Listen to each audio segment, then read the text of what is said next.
Hello everyone, welcome to Sanjay Suman classes. Previous class में हम लोगों ने देखा था कि सेल मेम्ब्रेन के अंदर और बाहर जो ऑक्सीजन और कार्बन डाइऑक्साइड का अंतर्प्रवाह कैसे होता है। यह जो है डिफ्यूजन प्रोसेस के द्वारा होता है, जिसे हम लोग हिंदी में विसरण भी कहते हैं। तो विसरण क्या होता है? विसरण में हम लोग देखते थे कि कोई भी जो है पार्टिकल जो है, कोई भी पदार्थ जो है हाई कंसंट्रेशन से लो कंसंट्रेशन की ओर जाता है, तो उसे हम विसरण कहते हैं। तो उसी तरह जो है ये तो ऑक्सीजन और जो है कार्बन डाइऑक्साइड का मूवमेंट होगा डिफ्यूजन के द्वारा, लेकिन वाटर का मूवमेंट कैसे होगा? तो वाटर का मूवमेंट जो होता है ओस्मोसिस प्रक्रिया के द्वारा होता है। तो ओस्मोसिस प्रक्रिया भी वो भी हाई कंसंट्रेशन से लो कंसंट्रेशन की ओर ही होगा, लेकिन इसमें एक सेमी परमिएबल मेम्ब्रेन के थ्रू पास करेगा, तो उसको हम ओस्मोसिस कहेंगे।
तो इसमें हम लोग देखते रहे movement of water molecule from high concentration to low concentration through a semi permeable membrane.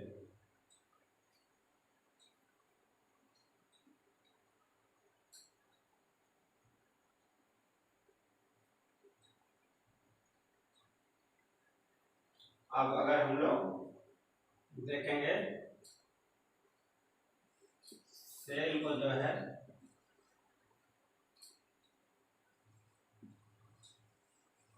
Salt या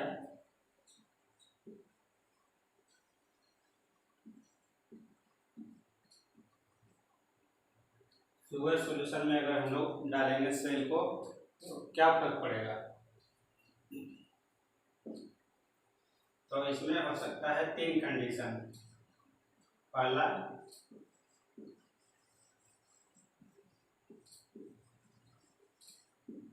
हाइपोटोनिक सॉल्यूशन।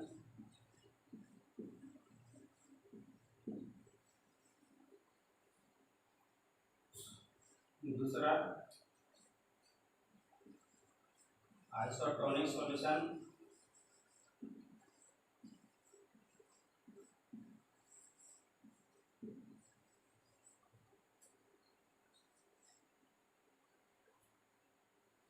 तीसरा हो सकता है hypertonic solution.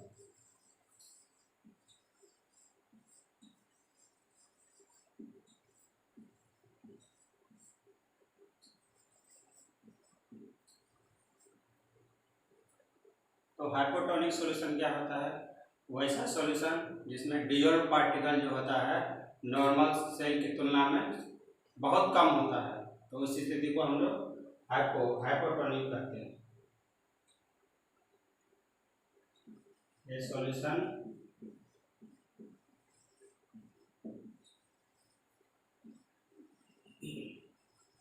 that contains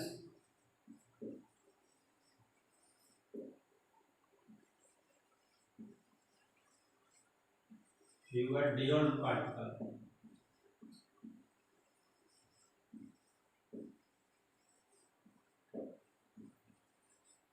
Deol particle में क्या हो जाएगा, साल्ट हो सकता है, इलेक्ट्रोलाइट हो सकता है,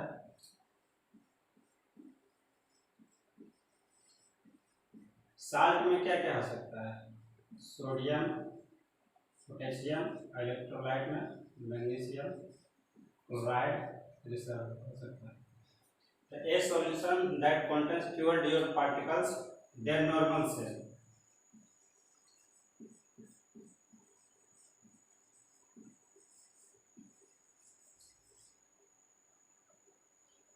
वैसा सॉल्यूशन जिसमें जो है घुलनशील पदार्थों की मात्रा जो है नॉर्मल सेल की तुलना में बहुत कम होगा, तो वैसा सॉल्यूशन को लोग हाइपोटोनिक सॉल्यूशन कहेंगे।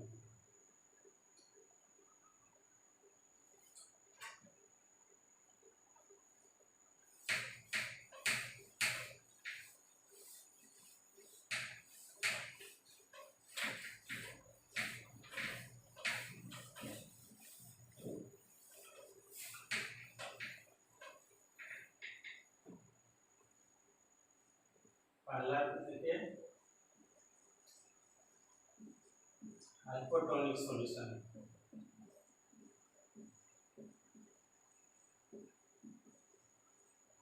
दूसरा हो जाएगा आइसोटोनिक सॉल्यूशन,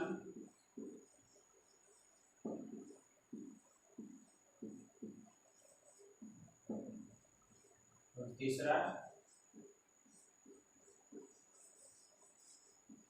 हाइपरटोनिक सॉल्यूशन।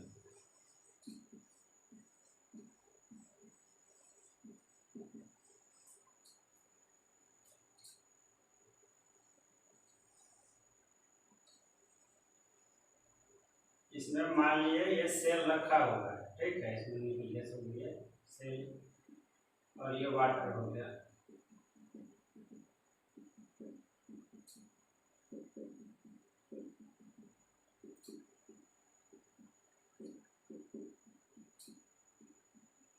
पहले हम बता चुके हैं कि जो है हाइपरटोनिक सॉल्यूशन में हाइपो मतलब कम, कम क्या होगा, कम उसमें घुलनशील पदार्थ, किसमें, वाटर में, वाटर में इसमें घुलनशील पदार्थ की मात्रा कम होगा तो वाटर का कंसंट्रेशन ज्यादा होगा, इसमें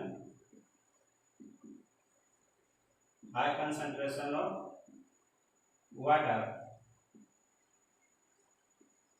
और सेल में जो है घुलनशील पदार्थ की मात्रा ज्यादा होगा, जब घुलनशील पदार्थ उसमें साल्ट और इलेक्ट्रोलाइट जब ज्यादा होगा तो वाटर का कंसंट्रेशन कम होगा, इसमें लो वाटर कंसंट्रेशन।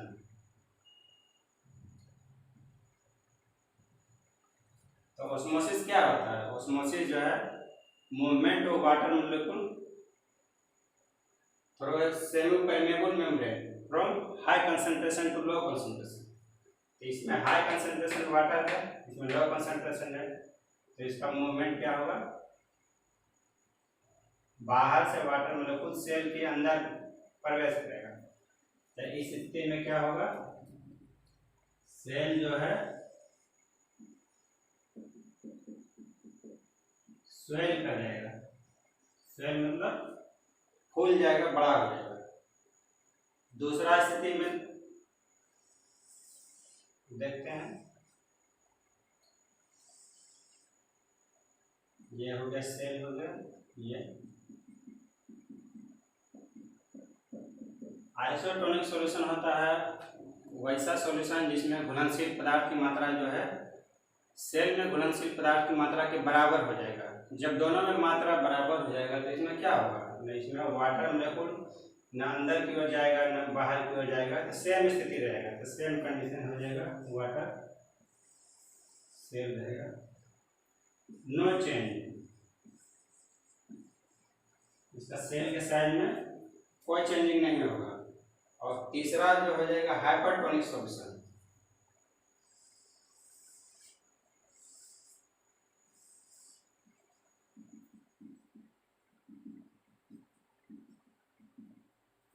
हाइपर मतलब हाइपर मतलब ज्यादा, ज्यादा क्या हो रहा है, घुलनशील पदार्थ की मात्रा, मतलब वाटर में जो है उसका घुलनशील पदार्थ की मात्रा, उसमें साल्ट हो गया, इलेक्ट्रोलाइट हो गया, सोडियम, पोटेशियम, मैग्नीशियम क्लोराइड, ये सब मात्रा इसमें ज़्यादा हो गया। जब ये ज़्यादा हो गया तो वाटर का कंसंट्रेशन क्या हो जाएगा इसमें, लेस वाटर कंसंट्रेशन।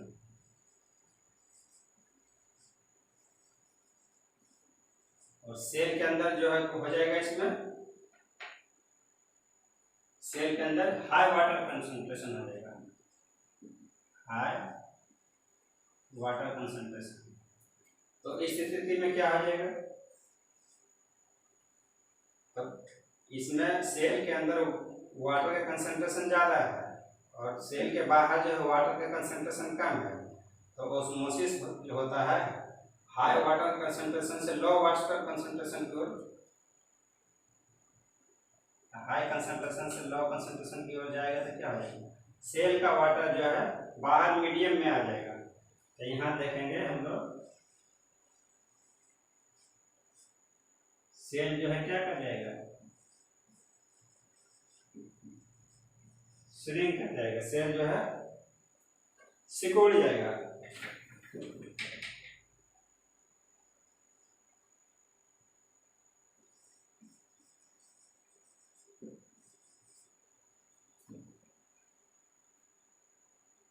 तो ये मेडिकल के केस में अगर किसी पेशेंट को देखते हैं कि अगर इसका जो है वाटर उसके शरीर से बराबर निकल रहा है, तो बराबर निकलते जा रहा है, तो उसको जो है इस स्थिति में जो है ये हो जाता है हाइपोटेनिक स्थिति, ऐसा स्थिति आ जाता है। तो इसमें जो है क्या दिया जाता है, वो नस के द्वारा जो है पानी चढ़ा जाता है, ताकि जो क्या होता है सेल के अंदर जो है वाटर जो है रिस्टोर हो सके, जमा हो सके।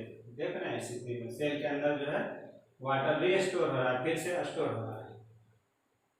तो इसका एक मेडिकल इम्पोर्टेंस हो जाता है हाइपोटोनिक सॉल्यूशन का। लोग जो है डॉक्टर पानी चढ़ाने के लिए इसका इस्तेमाल करते हैं।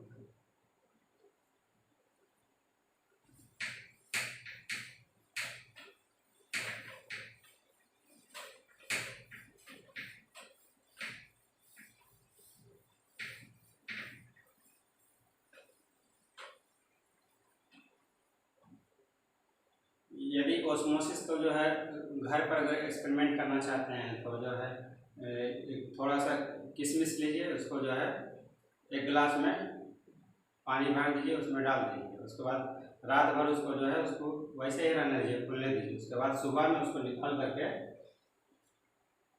मान लेते हैं ये हो गया किशमिश, रेजिन जिसको कहते हैं, रेजिन, इसको वाटर में डाल दीजिए ओवरनाइट, रात भर के लिए। तो क्या हो जाएगा, ये बड़ा बड़ा फूल जाएगा। इसको जो है नमक के घोल में, साल्ट सॉल्यूशन में, और दूसरा शुगर सॉल्यूशन में,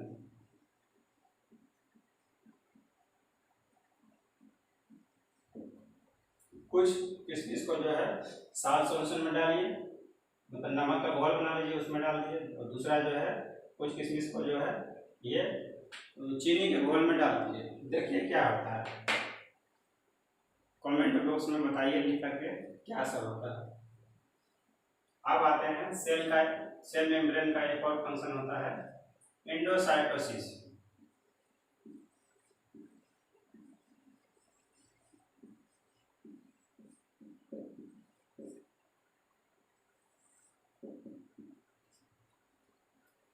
एंडोसाइटोसिस जो होता है, ये फूड पार्टिकल को जो है सेल मेम्ब्रेन अपने अंदर समाहित कर लेता है। इंगल्फमेंट ऑफ फूड पार्टिकल,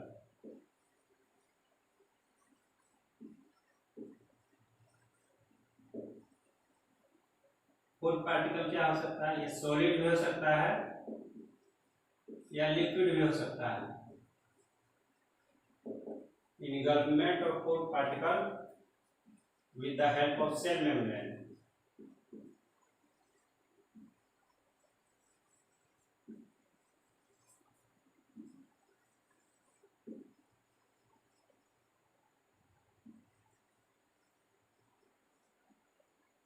तो सेल मेम्ब्रेन के द्वारा फूड पार्टिकल को सेल के अंदर ले जाने की प्रक्रिया को ही हम लोग इंडोसाइटोसिस करते हैं। तो इंडोसाइटोसिस होता है, दो प्रकार का होता है। एक जो है फेगोसाइटोसिस, दूसरा पिनोसाइटोसिस।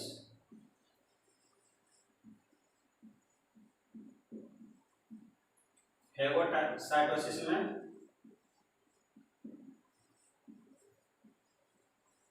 सॉलिड पार्टिकल को जो है सेल के अंदर ले जाया जाता है, और पिनोसाइटोसिस में लिक्विड पार्टिकल को।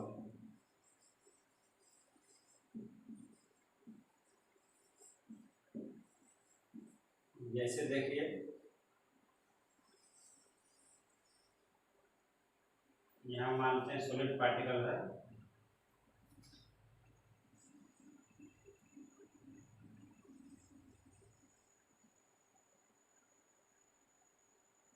इसके बाद जो है ये अंदर लेके चला गया, ये सॉलिड पार्टिकल हो गया। अमीबा के केस में आप देखे होंगे, अमीबा जो है भोजन ग्रहण करता है इसी प्रकार से फेगोसाइटोसिस और पिनोसाइटोसिस के द्वारा। पिनोसाइटोसिस में क्या रहेगा, लिक्विड पार्टिकल रहेगा। तो लिक्विड पार्टिकल को जो है सेल अगर अंदर ले जाता है तो इसको हम लोग पिनोसाइटोसिस करते हैं। मतलब इंडोसाइटोसिस दो टाइप का हो गया, फेगोसाइटोसिस, पिनोसाइटोसिस। फेगोसाइटोसिस में जो है सॉलिड पार्टिकल को जो है सेल के अंदर ले जाया जाएगा, और पिनोसाइटोसिस में जो है लिक्विड पार्टिकल को। तो सेल मेम्ब्रेन का एक फंक्शन ये भी हो गया इंडोसाइटोसिस।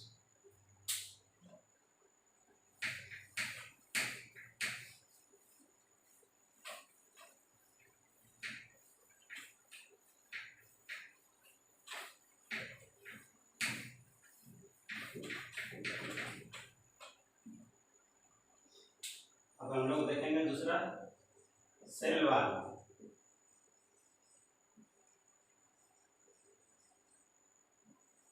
सेल वॉल क्या होता है, इसको हम लोग कोशिका भित्ति भी कहते हैं। तो सेल वॉल कहाँ पाया जाता है, सेल वॉल जो है प्लांट का बाहरी, प्लांट सेल का बाहरी लेयर में पाया जाता है। सेल वॉल प्लांट सेल में, और हो गया फंजाई में पाया जाता है, फंगल सेल में, और तीसरा बैक्टीरियल सेल में पाया जाता है।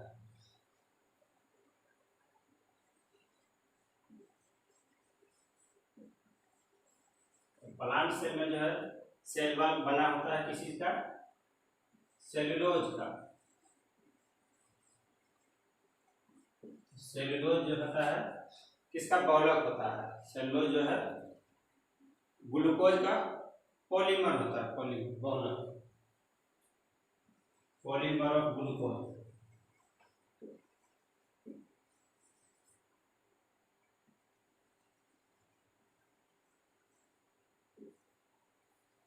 उसी तरह से देखेंगे हम लोग फंजाई, कवक में,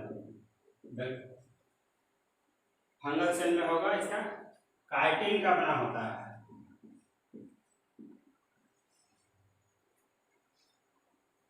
ये हो गया nitrogen containing carbohydrate compound, nitrogen containing carbohydrate.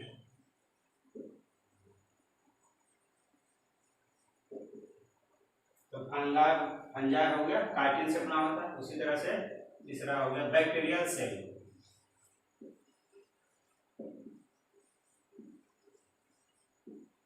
Bacterial cell जो है पेप्टिडोग्लाइकन का बना होता है, पेप्टिडोग्लाइकन।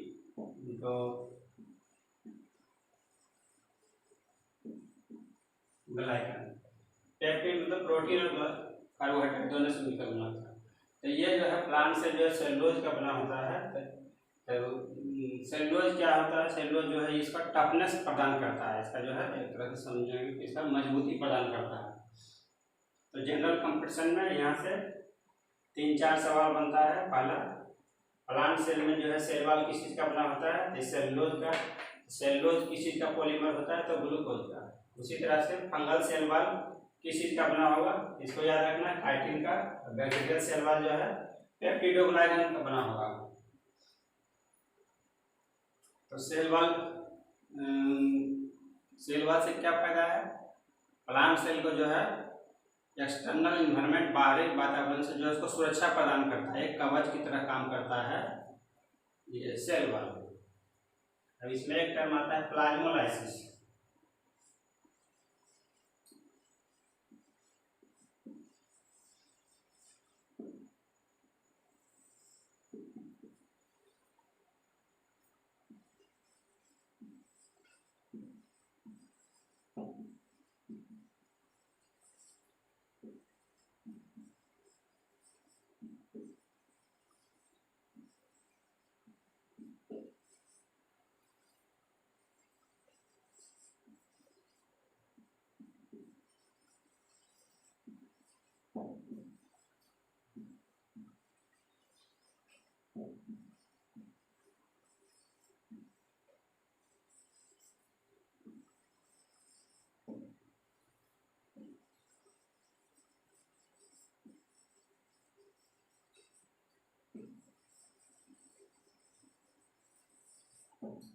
Plasmolysis होता है when a living plant cell loses water, there is shrinkage of content of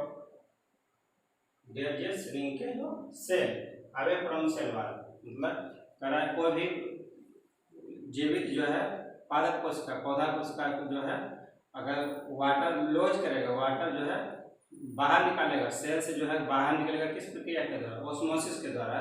तो कह रहा है कि जो है श्रिंकेज ऑफ सेल जो है सिकुड़ जाएगा और सेल वॉल से दूर हो जाएगा।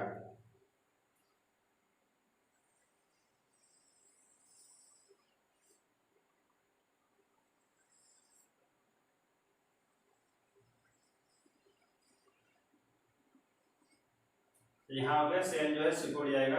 ये ऐसा स्थिति किस स्थिति में होगा? कौन कंडीशन में? तीन कंडीशन हम बताए हैं, hypotonic solution, isotonic solution, hypertonic solution. तो ऐसा स्थिति कब होता है? हाइपरटोनिक सॉल्यूशन में। मतलब कोई भी लिविंग प्लांट सेल को, कोई भी लिविंग प्लांट लॉजेज वाटर, मतलब वाटर कब जो है सेल से बाहर निकलेगा? तो वो निकलेगा हाइपरटोनिक अवस्था में। तो उसमें जो है सेल जो है सिकुड़ जाएगा, सेल जो है ये सेल मेम्ब्रेन जो है सिकुड़ जाएगा और जो है सेल वॉल से दूर हो जाएगा। तो इस स्थिति को हम लोग कहेंगे प्लाज्मोलाइसिस। तब जनरली जो है एक्सटर्नल इन्वायरमेंट जो होता है, बाहर का जो है वातावरण जो है हाइपोटोनिक सॉल्यूशन होता है। तो बैक्टीरिया हो गया, फंजाई हो गया, ये सब जो है इन्वायरमेंट में कैसे सर्वाइव करता है? तो ये इसको सर्वाइव करने के लिए ही सेल वॉल है। अगर सेल वॉल नहीं रहेगा तो क्या होगा? उसके अंदर जो है वाटर प्रवेश करते रहेगा और सेल जो है स्वेल कर जाएगा, फूल जाएगा, वो मर जाएगा। तो इसीलिए जो है प्रकृति ने जो है इसको एक सुरक्षा कवच दिया है किसी का, सेल वॉल का, जिसके चलते जो है बैक्टीरिया और फंजाई जो है सर्वाइव करता है।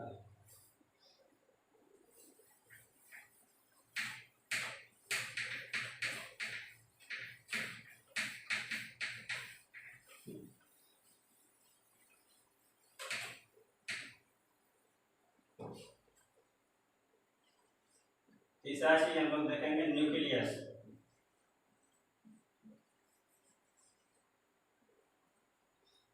ये हो गया एक सेल, हो गया ये न्यूक्लियस हो गया। ये पार्ट को सिर्फ अगर हम बड़ा करके देखेंगे, ये जो हो गया ये बाहर तो सेल मेम्ब्रेन हो गया, ये साइटोप्लाज्म हो गया। सिर्फ इसको अगर हम लोग बाहर निकाल कर देखेंगे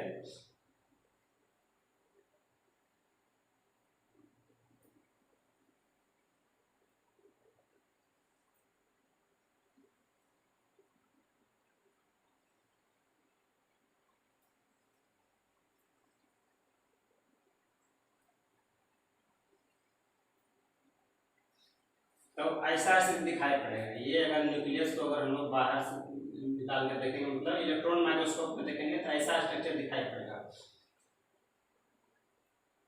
तो इसमें हमको क्या मिलता है, ये हो गया न्यूक्लियर मेम्ब्रेन।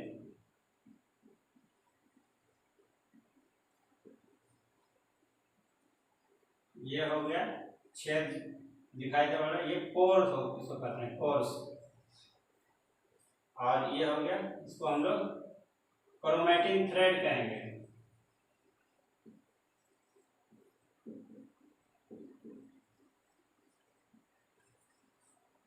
ये हो गया न्यूक्लियोलस।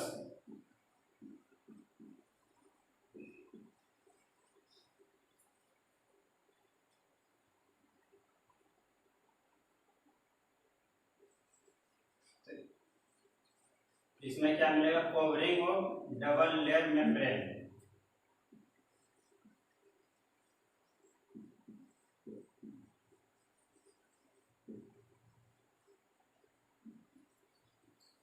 न्यूक्लियर मेम्ब्रेन,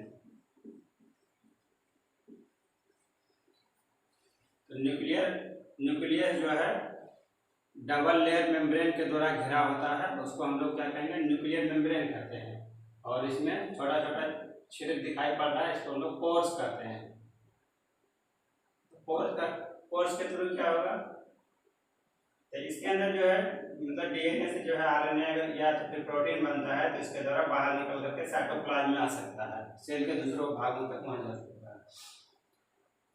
जब सेल डिवीजन होता है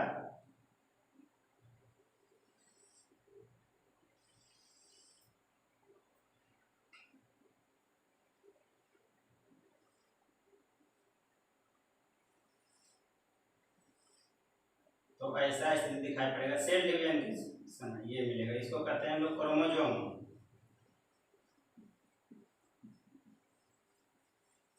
ऐसे सिर्फ न्यूक्लियस से अगर निकाल कर देखेंगे, न्यूक्लियस से जो है इसको सिर्फ न्यूक्लियस, तो ये ऐसा दिखाई पड़ेगा। उसमें धागा नुमा स्ट्रक्चर जो लिपटा हुआ रहेगा।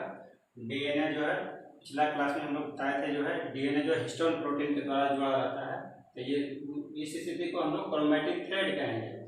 लेकिन जब सेल डिवीजन के समय का ये फिगर है, ये जब सेल डिवीजन होगा उस समय का, तो उस स्थिति को इसको हम लोग क्रोमोसोम कहेंगे। तो एक सिंगल को इसको हम लोग क्रोमैटिड कहते हैं, और इसको बीच वाला पोर्शन होता है, इसको टीलोमेयर कहते हैं।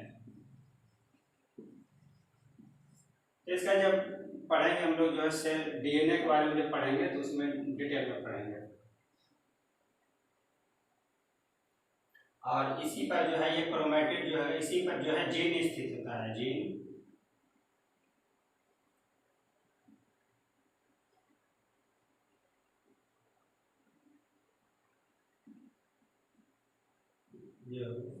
जीन,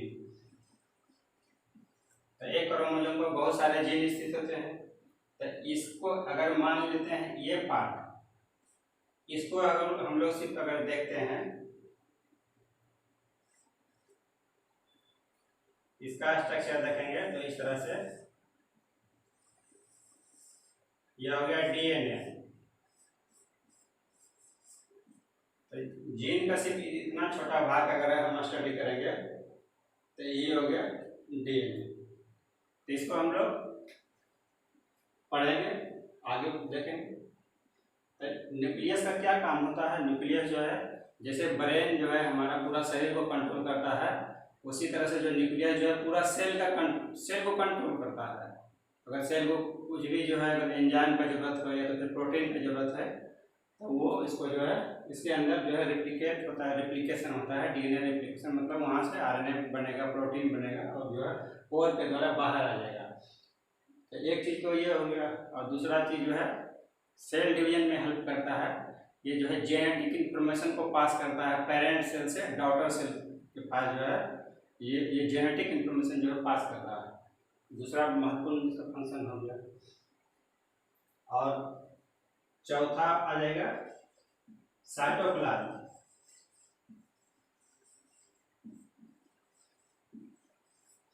साइटोप्लाज्म जो है सेल के अंदर हम लोग देख रहे थे, ये न्यूक्लियस हो गया, ये सेल मेम्ब्रेन हो गया, बाकी जो है इसके अंदर जो है ये हो गया साइटोप्लाज्म।